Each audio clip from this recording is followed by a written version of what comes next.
Hello, and thank you for listening to A Glimpse of the Kingdom.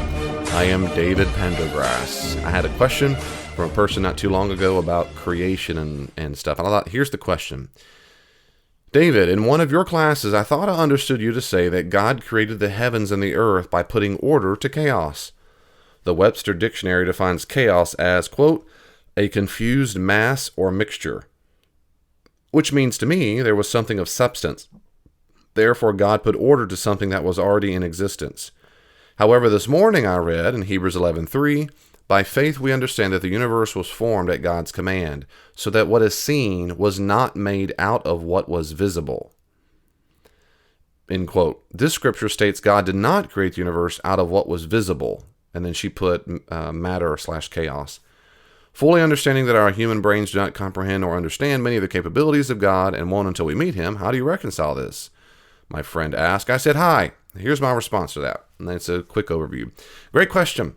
My own view is that ancient people in general, which would include the Hebrews, consider the act of creating quite differently than we do. Now, John Walton does an excellent job of articulating these distinctions in his work. And I really thoroughly recommend you read everything John Walton has ever written and continues to compose. John Walton.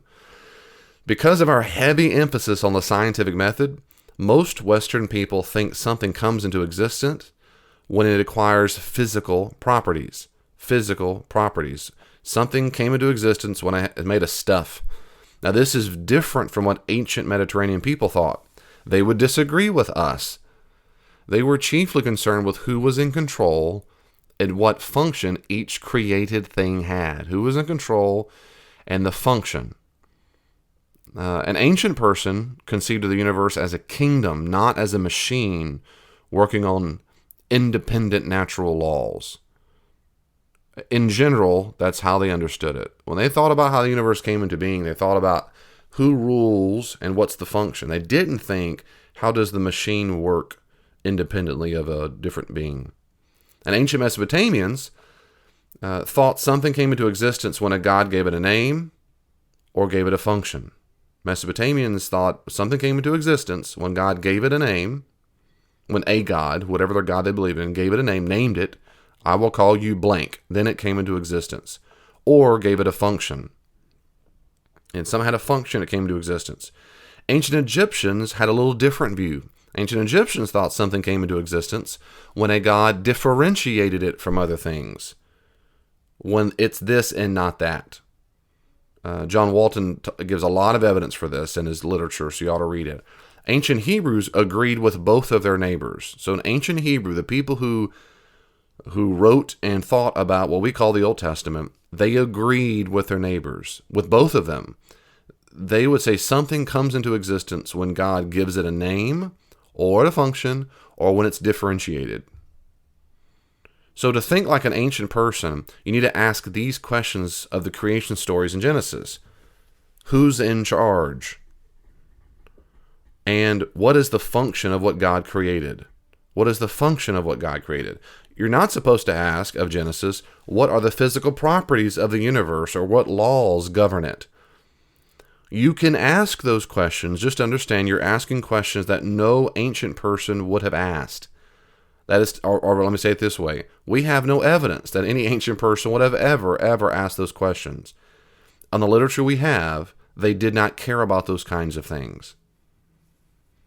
Walton gives an example. If you show up first day of work and you say, let's say you go to Walmart. When did Walmart begin? When did it start? How did it come to be? Well, you could tell a story about purchasing the land and the construction workers and the timber coming from certain trees and the concrete being poured and on and on. You could talk about a building and the stuff.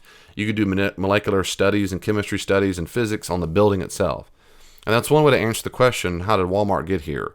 The other question, you could also answer it a very different way, to say it started in the mind of John Walton. I don't think John Walton created Walmart. Of some people who wanted to start a company, and the family business started selling things, and then it incorporated and became a business. That is, one is very abstract, comes in thoughts, and who's the boss, and who's the supervisor. And that's how ancient people thought about when things came into being. They didn't think about how the building was built. They didn't care about the material stuff. They cared about why it was built, who built it, and what's the function of it. So, yes, ancient Jews apparently did believe there was a primordial stuff at the beginning of creation. An unshaped, undifferentiated mass of water and darkness. I'll say that one more time because this is in Genesis and throughout the text. There's a primordial stuff, an unshaped, undifferentiated mass of water and darkness. Like it says in Genesis 1:2. Now the earth was without shape and empty, and darkness was over the surface of the watery deep. But the Spirit of God was moving over the surface of the water. So there's already water there. And there's an earth, but it doesn't have shape. It's empty. Empty, another way you might say formless. Empty is not like an empty container necessarily, but it's shapeless. It's like cosmic primordial Play-Doh. It's a stuff, it's there, but it's not shaped yet. And because it's not shaped and it's not differentiated, there's no land and water separation. It's all just a cosmic watery mess. It hasn't really come into existence yet. That's what ancient people thought. That's what ancient Hebrews thought about creation. In general. Okay, but what about Hebrews 11? That's what she brought up. That's a great question. Let me read the context of Hebrews 11, 1-3. Now, this is from the NET. I like this translation. Now, faith is being sure of what we hope for, being convinced of what we do not see. Let that sink in. Being sure, being convinced of what we do not see. And what he means is we do not see yet. We do not see yet. It's existing, but we don't see it yet. Okay, anyway, he goes on in Hebrews, for by it the people of old received God's commendation. By faith we understand that the worlds were set in order at God's command, so that the visible has its origin in the invisible. End quote. So what are Christians supposed to be convinced of, receiving that they cannot see in the present? What are they supposed to be convinced of that they're going to receive that they can't see, that it's invisible? Well, Hebrews 12:28 is the answer. It states that faithful Christians will receive an, quote, unshakable kingdom. It's real. It's real. It's a real kingdom. There's an unshakable kingdom. It can't be moved. It can't be destroyed. It's real. And apparently it's already there. It's waiting on Christians. Look in chapter 11, verse 16. It's waiting on Christians. It's just that we can't see it. It's invisible to us because we're not dead, nor have we received a resurrected body, like in 11:35. So there's an unshakable kingdom. It's real, but we can't see it. It's invisible to us because either A, we're not dead, or we haven't received a resurrected body. I'm going to pause right there. If you don't mind, please listen carefully to these quick announcements. Ever wonder what God wants you to do with your money? Should I give it all away or save? What did the early church do with their money? In Dr. Pendergrass's book, Give It Away, Reflections on How Christians Use Money, you'll get 4 short, powerful lessons on what to do with money based on some key texts from the New Testament. This is a wonderful guide for study and reflection. It even comes with reflection questions that are perfect for small group discussions. Give It Away, Reflections on How Christians Use Money. Buy your copies today on Amazon.com. Do you know of any skeptics in your family, at work, or among your friends? Do you struggle with questions concerning the existence of God or the truth claims of Christianity? Has a skeptic ever challenged you with a difficult question concerning your faith? Then you need to buy Dr. Pendergrass's book, A Skeptic Challenges a Christian, on Amazon.com. You can get it in paperback or on Kindle or in audiobook form to listen to. A Skeptic Challenges a Christian is written unlike any other book. It's not boring and full of technical jargon. It reads like you're sitting down having a conversation. As one reviewer said, as a college student, I absolutely love this book. Dr. Pendergrass knows how to effectively answer a lot of the questions that my friends at school ask about my faith.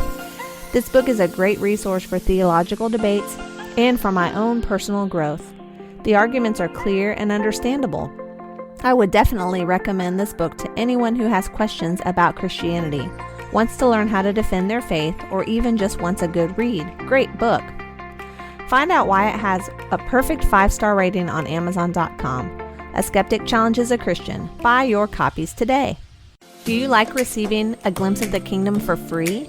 Would you like to support what God is doing through these resources? Then please consider donating to David Pendergrass Ministries, Inc. today at davidpendergrass.com. There, you can also sign up to receive Dr. Pendergrass's free blog on a wide range of theological, biblical, and relationship issues. That's davidpendergrass.com. Okay, let's pick back up where we left off. There are other invisible things. God is invisible. That's Hebrews 11:27. Also in Romans 1:20 and 1:15. God is invisible. He's real. We just can't see him. Moreover, there are things that God created, which humans cannot see. That means they are invisible. Paul has this view in Colossians 1:16. He says this, "For all things in heaven and on earth were created by him, all things, whether visible or invisible, whether thrones or dominions, whether principalities or powers, all things were created through him and for him." There's a document written sometime around the era of the New Testament, most think by a Jewish author, and it speaks of creation this way. Now notice the similarities. This is from a book called Joseph and Asenath. And here's the quote, "O Lord, God of the ages, that did give to all the breath of life, that did bring into the light the things unseen." That did bring into the light the things unseen. That has made all things and made visible what was invisible. Here, creation is seen as God bringing things into appearance, like moving an object from shadow to light so that others can see it. Let that sink in. Creation is like God bringing something into the light, something from the dark to the light. Well, so what? Well, this demonstrates that at least certain Jews in the New Testament era believe that A, God was invisible, God was, B, that our Christian inheritance in the new world is invisible right now, and C, that God has created other things or stuff that are invisible. But all these things are real, they exist, we just can't see them in the present.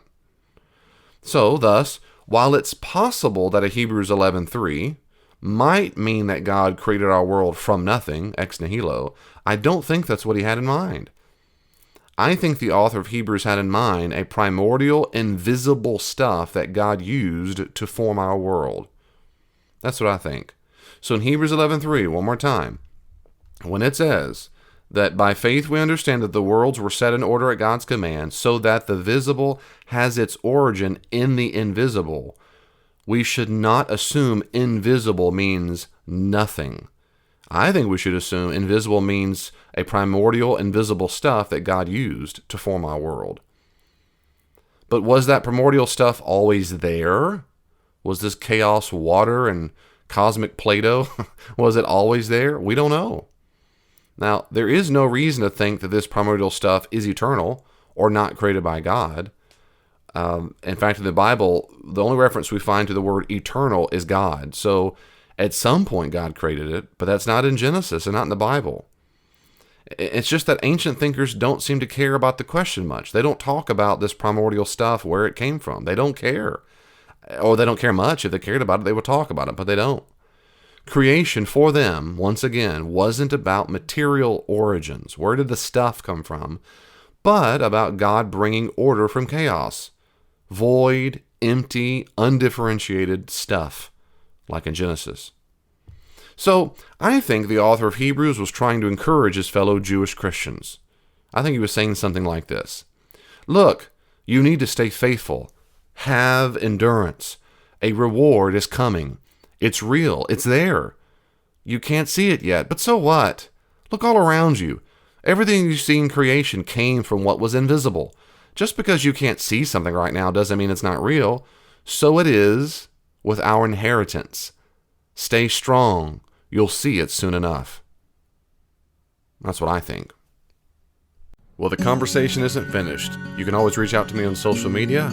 Are you on Facebook? I am too. At Glimpse of the Kingdom. Glimpse of the Kingdom on Facebook. Be sure to like it and you can see updates there. Also, if you're on Twitter, check me out at Dr. D. Pendergrass, at Dr. D. Pendergrass, or at Glimpse the King, at Glimpse the King. And I try my best to respond to comments and questions on there as quickly as I can. If you want more, there are many more resources on the podcast and my blog. Go to my website, davidpendergrass.com, davidpendergrass.com, and you can see a full list of the podcast, and my blog is available for free. Are you active in a church right now? I'd be happy to come out to your church and do all kinds of classes and workshops there. Check out davidpendergrassconsulting.com, davidpendergrassconsulting.com for more information. And may God in His great grace give you even just a glimpse of His kingdom this week. See you next time.